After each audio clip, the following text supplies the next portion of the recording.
Para começar a utilizar o Git, o primeiro passo é você definir a autoria do código que você vai estar gerando no decorrer do tempo.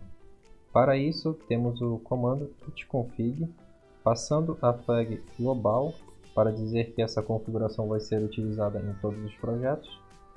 Em seguida, para o campo user.name, nós definimos o nosso usuário em comum para os projetos, além de que temos que definir um e-mail em comum para eles. A parte importante aqui é que você tem que manter um padrão de e-mail, uma vez que certas plataformas de utilização de Git elas levam em consideração apenas o seu e-mail. Então, ainda que você tenha o mesmo nome de usuário, às vezes o fato de você ter e-mails diferentes vai fazer com que as plataformas pensem com que são duas pessoas diferentes trabalhando no mesmo projeto e você acaba não ganhando a autoria daquele dado, porque o nome de usuário usava um e-mail, mas você comitou com outro. Além disso, um outro erro comum é se você usa uma máquina compartilhada, você esqueceu de trocar os seus dados do Git e eventualmente você está adicionando seu código, mas está autorando eles para outra pessoa.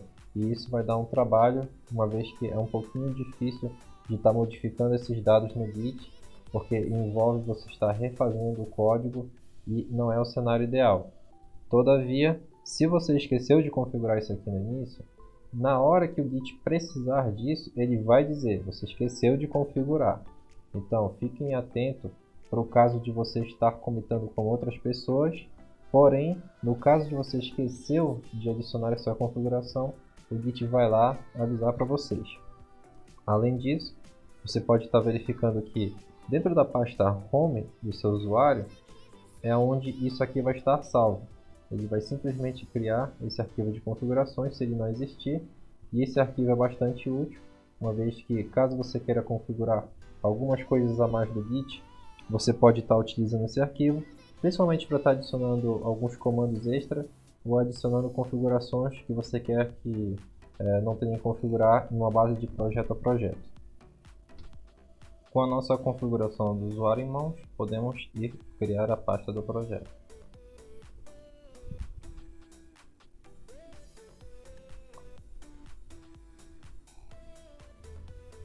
Dentro da pasta do projeto, nosso primeiro passo é definir que essa pasta diz respeito ao Git. Usando o comando git init, ele vai criar o que nós chamamos de repositório, dizendo inclusive que ele criou uma pasta oculta chamada .git, aonde você só vai utilizar ela se você tiver interesse em criar configurações mais avançadas, como por exemplo, eventos em que, por exemplo, quando alguma coisa acontecer, rode determinado comando. Porém, agora vamos verificar o estado do nosso repositório usando o comando git status.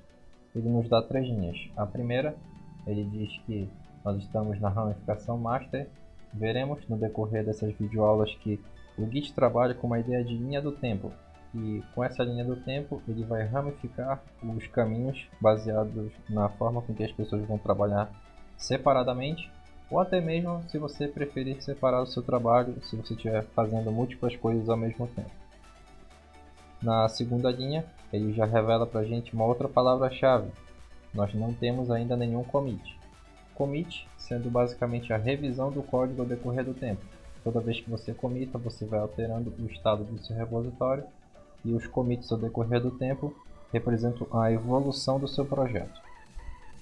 Por fim, ele revela que não existe nada para ser comitado e pede que você crie ou copie arquivos para utilizar o comando git add. Vamos fazer isso. Criando um arquivo qualquer e adicionando algumas linhas. Agora nós vamos rodar o comando git status novamente. Aí já tem uma diferença aqui. Ele diz que existem arquivos que não estão sendo rastreados. Essa palavra sendo importante, uma vez que o Git ele não sabe o que você deseja que ele rastreie. Você tem que deliberadamente rodar o comando git add e dizer o nome desses arquivos, git add readme.md. Agora o Git já tem acesso a esse arquivo, porém esse arquivo ainda não está comitado. Você tem que definir uma mensagem de commit para dizer Que tipo de modificação você fez agora? Vamos dizer, adicionei readme.md. Uma vez que você criou o commit, agora nós podemos ver o estado do nosso repositório com o git status. Não existe nada para ser comitado. E um novo comando para verificar a lista de commits, a gente utiliza o git log. Uma vez que o nosso arquivo já está comitado, você tem a possibilidade de estar modificando ele. Vamos supor que você criou alguma modificação, porém ela era errada. Não era o ideal. Nós rodamos o git status, aí ele nos diz o seguinte: nós podemos adicionar esse arquivo, caso nós quisermos adicionar essas modificações ao nosso repositório. Porém, também podemos usar o comando git restore para descartar todas as modificações.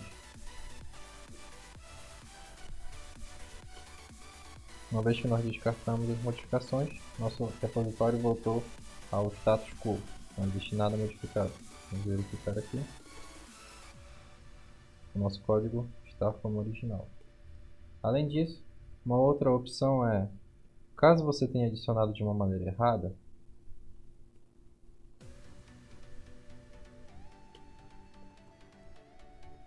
o Git já está preparado para comitar eles. Porém, você pode utilizar o comando git restore com a flag staged, passando o nome do arquivo.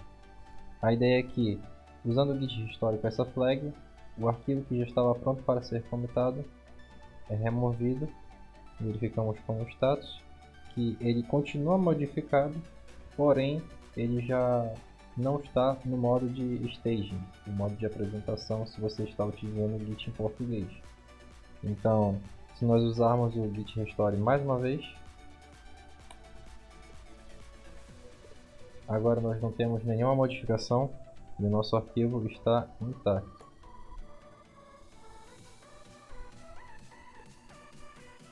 Caso você realmente queira adicionar modificações, você primeiro faz as modificações.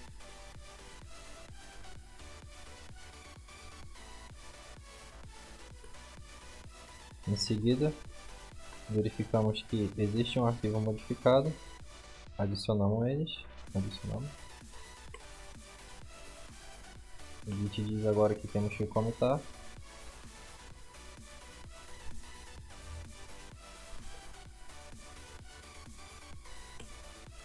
E usando o git log, agora nós temos dois commits diferentes. Cada um desses commits representando primeiro a adição do arquivo e em seguida as modificações em cima dele.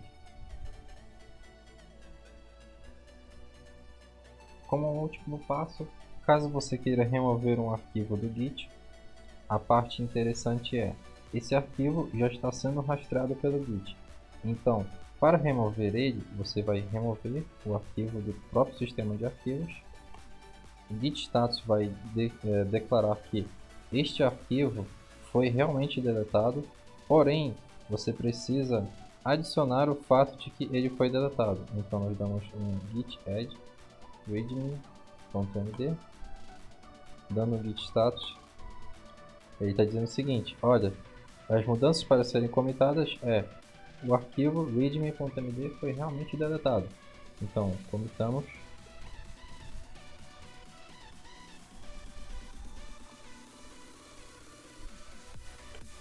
E a mudança realmente foi criada.